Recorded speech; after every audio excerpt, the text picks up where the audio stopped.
ഈശോ മിശിഹായിക്ക് സ്തുതിയായിരിക്കട്ടെ.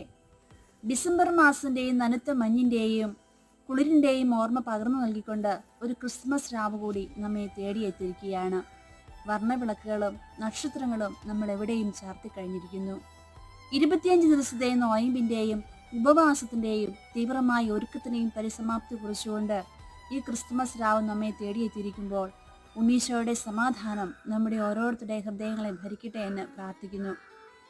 ദൈവത്തിൻ്റെ മഹത്വം ഭൂമിയിൽ അവതരിച്ചപ്പോൾ അത് തിരിച്ചറിയാനായത് പാവപ്പെട്ട ജോസഫിനും മറിയത്തിനും ഇടയന്മാർക്കുമായിരുന്നു. കാരണം ദൈവിക മഹത്വം അവർക്ക് വെളിപ്പെട്ടത് അവർ നിഷ്കളങ്കരായിരുന്നു, അവർക്ക് ദൈവാശ്രയബോധമുള്ളവരായിരുന്നു എന്നതുകൊണ്ടാണ്.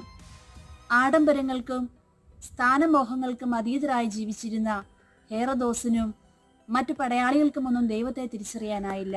സത്രത്തിൽ അവർക്ക് ഇടം ലഭിച്ചില്ല. എന്ന ഒരു പാവപ്പെട്ട കാലിത്തൊഴുത്തായിരുന്നു ക്രിസ്തുവിന് പിറക്കാനായി ദൈവം കരുതി വെച്ചിരുന്നത്.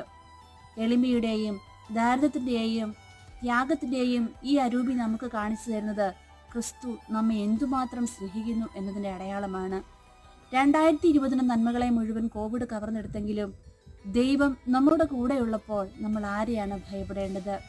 പുൽക്കൂട്ടിലെ ക്രിസ്തു നമുക്ക് നൽകുന്ന ആശ്രയബോധവും സമാധാനവും സന്തോഷവും ഇതാണ് നമ്മിൽ പ്രദാനം ചെയ്യുന്നത്.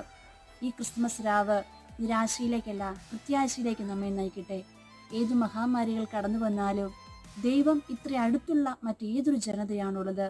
ഈ ഒരു ആശ്രയബോധത്തോടുകൂടി നമുക്ക് പുതുവർഷത്തെ വരവേൽക്കാം. ക്രിസ്തുവിൻ്റെ സമാധാനം നമ്മളുടെയും നമ്മുടെ കുടുംബങ്ങളുടെയും ലോകം മുഴുവൻ്റെയും മേൽ നിറയുന്നതിനായി നമുക്ക് പ്രാർത്ഥിക്കാം. നന്മ നിറഞ്ഞ ഒരു ക്രിസ്മസ് കാലവും സന്തോഷവും സമാധാനവും നിറഞ്ഞൊരു പുതുവത്സരവും സ്നേഹപൂർവ്വം ആശംസിച്ചുകൊണ്ട് ഒരിക്കൽ കൂടി എല്ലാവരുടെയും ആശംസകളും.